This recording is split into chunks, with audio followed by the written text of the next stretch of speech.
Let me ask you something. Have you ever been in a situation where you've laid out the most logical, well-reasoned argument and it completely falls flat?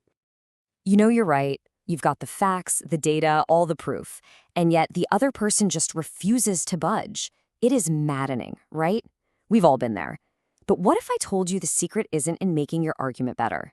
What if the reason you're failing has absolutely nothing to do with logic at all? This quote from psychologist Kevin Hogan, it might seem a bit harsh, but it's a fundamental truth. Think about it for a second. Every single goal, every dream, everything you want to achieve in life depends on your ability to connect with and influence other people. Life is persuasion. Okay, so let's dive in, because what we're about to uncover are the invisible rules of the game, these hidden psychological principles that are running just beneath the surface of all our conversations. And let's be clear, this isn't about manipulation. It's about finally understanding the user manual for the human mind. By the way, if exploring these hidden mechanics of the mind is your kind of thing, make sure you're following, because we are always digging into this stuff.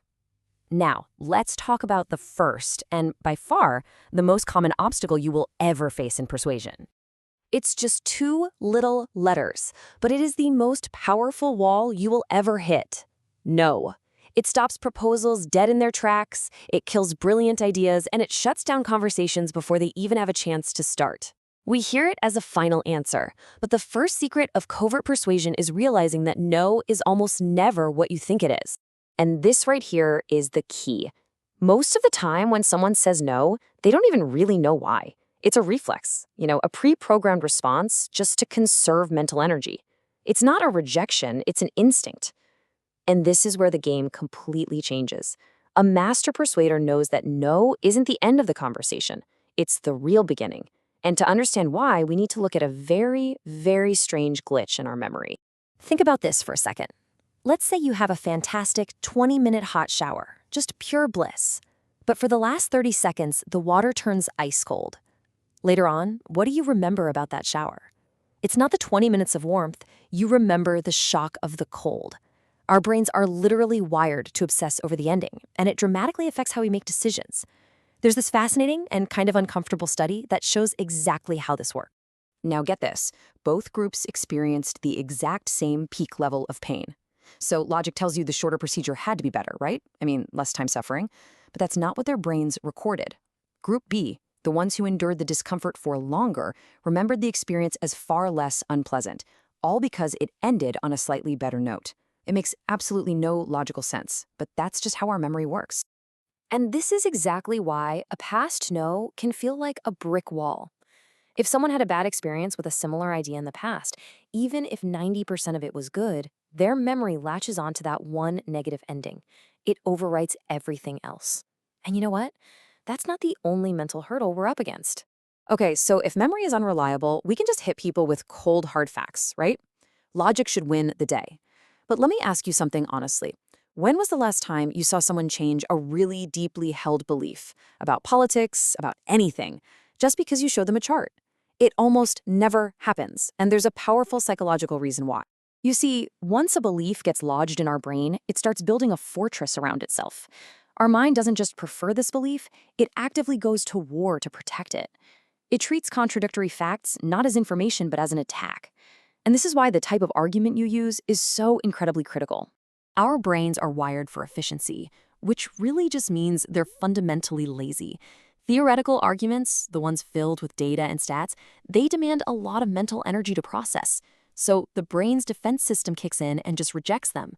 But practical arguments, stories, examples, personal experiences, they're different.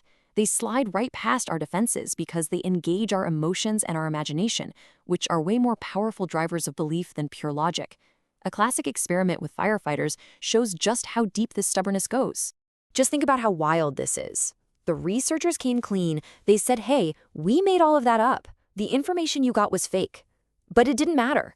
Once that story was planted, the participants' minds started creating their own reasons to justify it. The initial belief, one they now knew was based on a lie, had become their reality. So here's the crucial takeaway. Trying to defeat a strongly held belief with facts is like trying to knock down a brick wall with a feather. It's exhausting and it just doesn't work. But what if you didn't have to knock the wall down? What if there was a way to just walk around it? Well, there is, and it's surprisingly simple. This brings us to one of the most powerful and honestly simple psychological tools in existence. It requires no special skill, no complex language, just a pen. And it works because of a deep, driving need that is hardwired into every single one of us. We have this obsessive need to be consistent. We hate being seen as hypocrites. So once we commit to something, even in a small way, our entire psychological system reorients itself to defend that decision. It's no longer just an idea. It's become part of our identity. But, as you're about to see, not all commitments are created equal. So, how do you make a decision truly stick? Researchers wanted to find out. They divided people into 3 groups and asked them each to make a simple decision. The difference was in what they did after making that choice. And believe me, the results are absolutely staggering. Just look at these numbers. The group that simply thought about their decision barely committed, only 25%. The group that wrote it down and then erased it were twice as likely to stick with it, 50%. But the group that wrote their decision down on paper and kept it, a massive 75% of them stuck to their choice. That is a huge, huge difference. This is the secret right here. Getting someone to physically write something down, their goals, their needs, the features they like. It's not just some old sales trick. It forges a powerful psychological bond.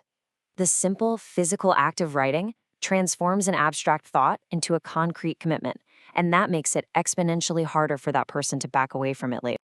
Okay, so we've pulled back the curtain. We've seen that the human mind isn't the logical computer we all want it to be. It's guided by these gut reflexes, these faulty memories, and an overwhelming need to just stay consistent. So what's in your new covert persuasion toolkit? 3 simple but powerful things. First, no is not a wall. It's a doorway. It's the start of the real conversation. Second, facts tell, but stories sell. Always wrap your logic in a narrative the brain just can't resist. And finally, use the power of the pen. A written commitment is an anchor for the mind. And that leaves us with one final thought. This isn't just about influencing others. It's about influencing yourself. We all have goals and ideas floating around in our heads, but which one is important enough for you to pick up a pen and make a physical commitment to? What is the one thing you will write down today to transform it from a wish into a plan?